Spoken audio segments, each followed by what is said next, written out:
Le papillon, c'est la Guadeloupe. Donc, ce beau papillon, cette belle île, la Caraïbe. Et aujourd'hui, j'avais envie de parler, il y a un problème. J'ai l'impression qu'on a un gros problème, qu'on est hanté par quelque chose. Alors c'est presque mystique, hein. Je pense que l'esclavage aujourd'hui, qui est là depuis nan on en parle énormément. On prend cette histoire en otage. Ça veut dire qu'on s'en sert dès qu'on a des problèmes, que ça soit politique, que ça soit personnel. On est toujours en train de nommer cette histoire. Et je pense qu'il faut mettre un point à cette histoire. L'esclavage, déjà, c'est une histoire douloureuse. Donc le fait de dire une histoire douloureuse et de la nommer un petit peu partout, un petit peu n'importe comment, ça ne met qu'un couteau et ça ne nous fait que reculer. On n'avance pas, il faut qu'on avance.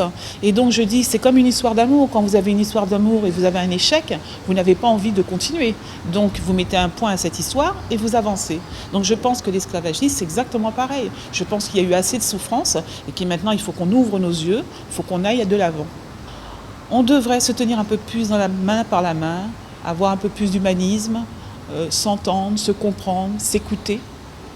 Et donc moi, à travers cette expo, le message que je lance, c'est qu'il faut qu'on arrête d'être négatif envers soi-même. Parce que je pense qu'on s'est détruit. On parle trop en négatif de nous.